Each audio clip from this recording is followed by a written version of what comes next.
Alright, folks, here we go again. Cryptocurrency, the Trojan horse for the Federal Reserve. You can scream and holler, oh, we don't know exactly who the inventor of Bitcoin was. All you want. It's got so many of you people hooked on it. I don't understand it. I don't understand how you can conceivably have an idea in your head saying that it's something that isn't real. More of a gaseous form, you know. Just slips through your fingers. You can't feel it. You can't hang on to it. I don't understand how you figure that's going to be worth something. You just... I don't know. Here we go. To make. Many folks thought the changes that we saw over the last 2 years were temporary measures for the pandemic. But now, the real story is finally coming out. And it is even stranger than you can imagine. It has nothing to do with a medical treatment or a government mandate, but it will be just as life-altering. Hi, I'm Jeff Brown, and I'm an angel investor with more than 25 years of experience as an executive in some of the world's biggest technology firms. According to my research, we're about to see a major switch from the dollar we all grew up with to a totally new kind of currency. A new kind of currency.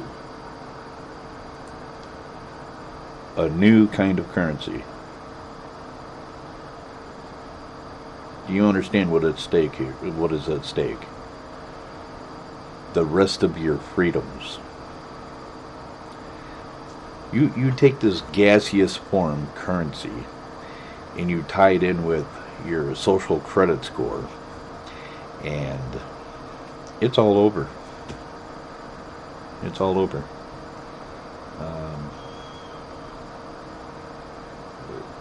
One of the biggest major aspects of the economy, global economy, any economy, is the largest hit industry will be, for instance, scrapping and scrappers and junkyards.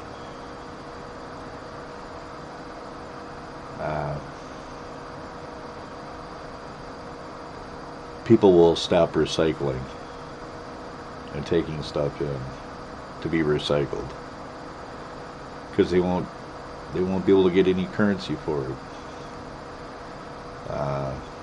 They'll find out in short order that as soon as they do, a percentage will be taken off the top for income tax.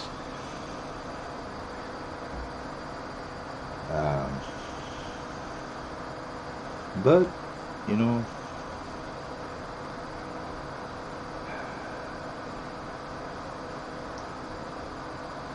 I made a video a while back saying that Bitcoin or any cryptocurrency is a Trojan horse. The Federal Reserve wants to bring out a digital dollar. Let's go to something else here once.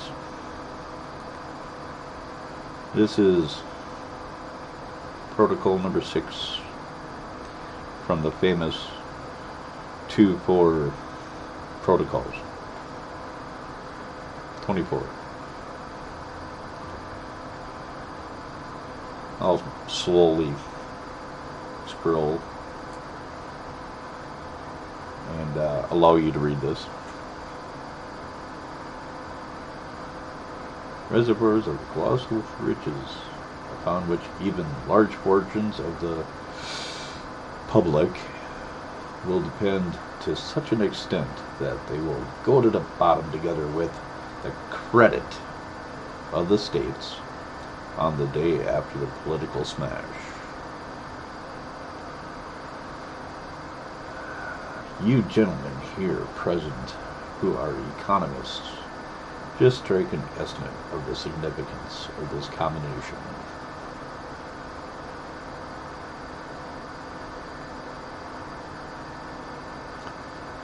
In every possible way, we must develop the significance of our super government, League of Nations, United Nations, UNESCO, International Bank of Settlements, the World Economic Forum,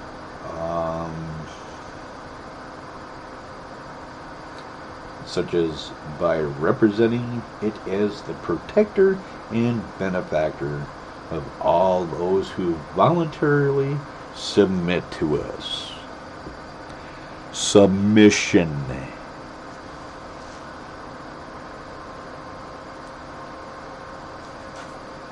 Submission. Submit. Do you get it yet? Do you understand?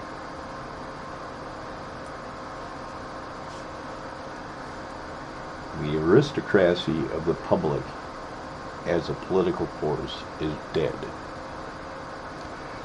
We need not to take into account, but as landed proprietors, they can still be harmful to us from the fact that they are self-sufficing in the resources upon which they live. In the United States, we used to have what's called land patents, and that was the absolute ownership to your land. Banks, the Federal Reserve System, was not allowed to loan you money and use your land. They were not going to use your land as collateral, because there's no way that they could strip it from you. Do you understand what is going on here, or what has gone on? You had title to your land. Absolute ownership to your heirs and assignees forever. Forever. Unless you decided to sell and transfer ownership to somebody else.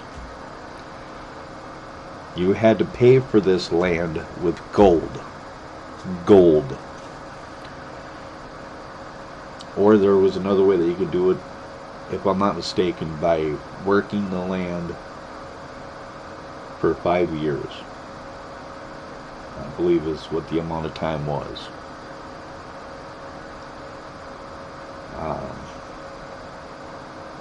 What ruined it all was land speculators and people not being able to borrow land or borrow money because, it put their land up for collateral.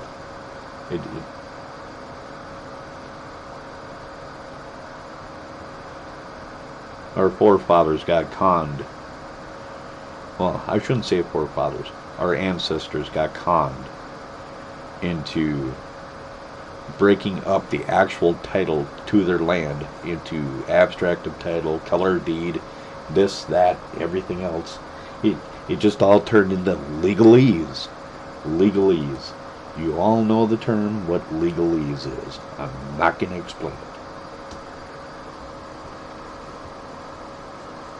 As we go on.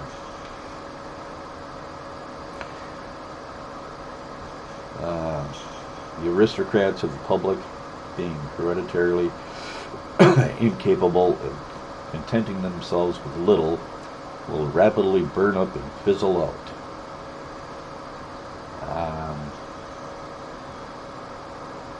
We shall enslave the public. At the same time, we must intensively patronize trade and industry, but first and foremost, speculation. The part played by which is to provide the counterpoise to industry. The absence of speculative industry will multiply capital in private hands and will serve to restore agriculture by freeing the land from indebtedness to the land banks. Folks, we used to have land banks. That is where you received your chunk of the pie. Okay? That is where you got your homestead. A real, God-honest homestead.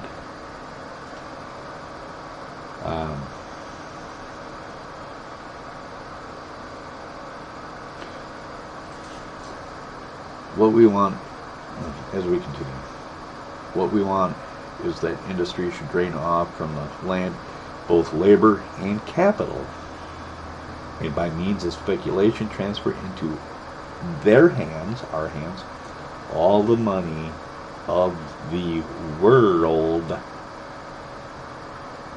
World Bank, International Bank of Settlements. Are you getting the idea yet?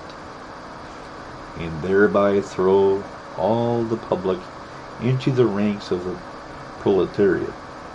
Then the public will bow down before us, if for no other reason but to get the right to exist. The right to exist. Boy, that's a sick way of looking at things.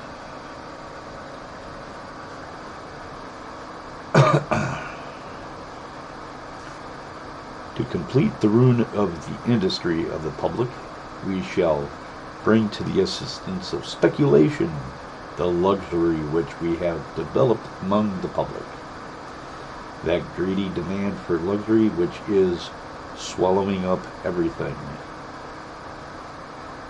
Resources, putting everybody into debt, blah, blah, blah, blah, blah.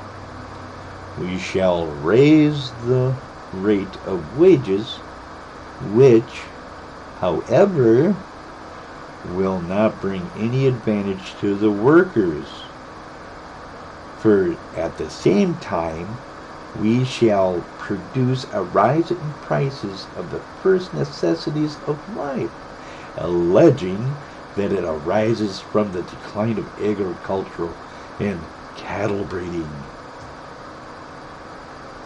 We shall further undermine artfully and deeply sources of production by accustoming the workers to anarchy and to drunkenness, and side by side therewith taking all measure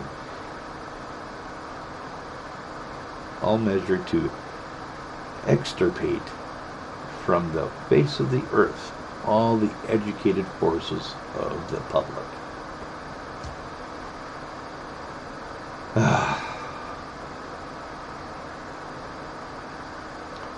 In order that the true meaning of things may not strike the public before the proper time, we shall mask it under an alleged ardent desire to serve the working classes and the great principles of political economy about which our economic theories are carrying on an energetic propaganda.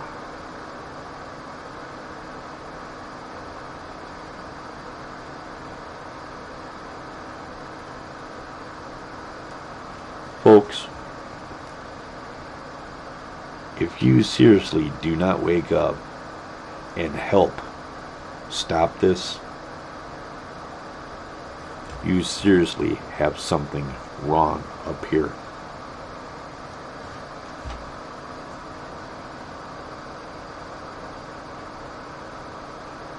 The 24 protocols,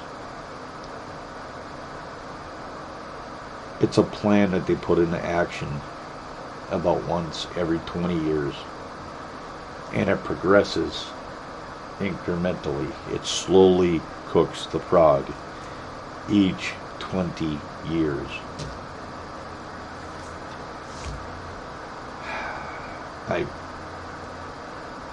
You gotta wake up, folks. And I am not talking from a liberal standpoint, because I'm not going to go woke and then become broke.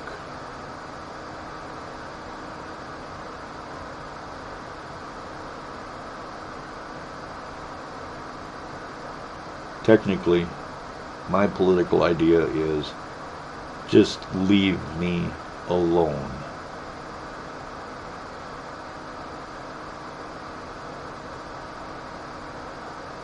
Leave me alone.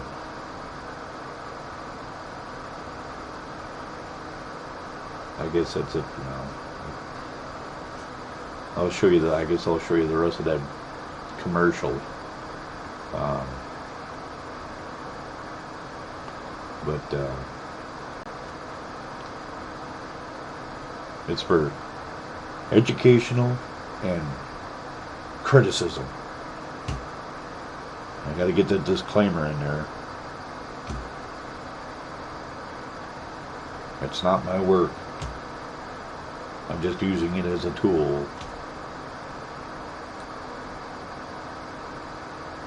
This overhaul is being enacted in the United States by the likes of Bill Gates and Nancy Pelosi, along with companies like Amazon, Coca-Cola, Walmart, and Chase Bank. In fact, Microsoft and Visa are already working on the infrastructure to make it happen as soon as possible.